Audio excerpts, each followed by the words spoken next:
Saya heran, Badan Kesehatan Dunia sudah menetapkan COVID-19 ini pandemi global. Penyebarannya sangat cepat, dari manusia ke manusia. Karena itu berkumpul bahaya, jadi sebab penularan. Pemerintah juga sudah mengeluarkan seruan, himbauan, bahkan larangan berkumpul untuk keselamatan kita semua. Para ulama dari lembaga-lembaga fatwa di seluruh dunia Islam, Arab Saudi, Mesir, Jordan, Malaysia, Maroko, Yaman, Emirat, Tunisia, Jazair, bahkan kita juga, Majelis Ulama Indonesia, sudah mengeluarkan fatwa. Lebih dari itu, para tokoh umat juga sudah bersuara, meminta untuk kita mentaati seruan pemerintah. Tapi sampai hari ini, masih banyak yang tidak mengindahkan dalil-dalil Al-Quran dan hadis yang disampaikan para ulama, mereka abaikan.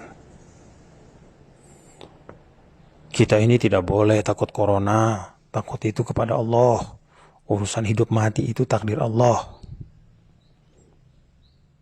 Pak, yang memerintahkan kita untuk menghindarkan mudarat itu Allah dan Rasulullah. Dalam Al-Baqarah 195, wala tulqu bi aidikum ila tahlukah. Jangan menjatuhkan dirimu ke dalam kebinasaan. Dalam An-Nisa 71, ya ayyuhalladzina amanu khudhu hidrakum. Wahai orang beriman, bersiaplah kalian. Jadi kalau bertempur itu ambil senjata, pakai pelindung. Karena itu Nabi maju ke medan tempur itu pakai pedang, perisai, baju besi. Beliau pakai migfar, itu topi baja, untuk melindungi dari musuh. Apakah itu artinya Nabi kurang tawakal, takut kepada manusia, melebihi takut kepada Allah? Kan tidak. Saat hijrah kalau kita lihat, Nabi juga perginya diam-diam, tengah malam, lewat jalan yang tidak biasa, supaya tidak ketahuan orang Quraisy, supaya nggak ketangkap. Apa itu artinya Nabi penakut? Pada saat penyakit menular, kata Nabi, firro minal majzum, firoroka minal asad. Hindari orang yang kena penyakit menular seperti engkau menghindari seekor singa. Jadi menghindarkan diri dari kebinasaan, dari penyakit, berikhtiar menghindar dari wabah, itu adalah perintah agama. Ada lagi yang bilang, tapi kan kita wajib makmurkan masjid, sholat berjamaah di masjid. Pak, dulu ya saat hujan deras saja Rasulullah SAW minta panggilan sholat diubah. Shollu fi buyutikum, sholatlah di rumah kalian. Gak usah dulu berjamaah di masjid. Itu karena hujan, khawatir memberatkan, ada lumpur. Apalagi ini wabah yang terbukti di seluruh dunia itu berpuluh-puluh ribu. Sebentar lagi ratusan ribu yang sudah meninggal. Ini tidak hanya urusan lumpur, ini bisa membahayakan nyawa. Ada lagi yang masih ngeyel, tapi sholat Jumat kan gak apa-apa, sekali seminggu, itu kan syiar. Pak, sholat Jumat itu juga boleh ditinggalkan karena uzur syar'i. Dulu saat musafir, Nabi tidak Jumatan. Padahal banyak sahabat sama Nabi, berpuluh-puluh, beratus-ratus.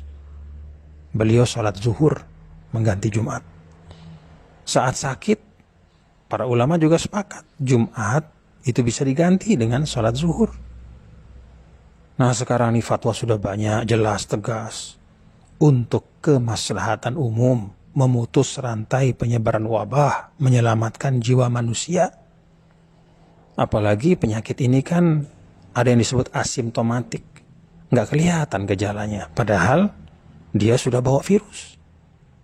Karena itu, mari kita ikuti fatwa para ulama kita, ikuti seruan pemerintah, dengar pendapat dari para ilmuwan.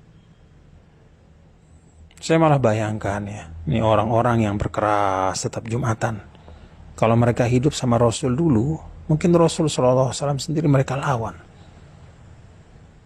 Pada waktu musafir misalnya, ikut musafir sama Nabi, Nabi tidak sholat Jumat, mungkin mereka demo, protes sama Nabi. Kalau mereka dulu hijrah sama Nabi, mungkin mereka protes, kok Rasul pergi tengah malam, kok takut sama manusia.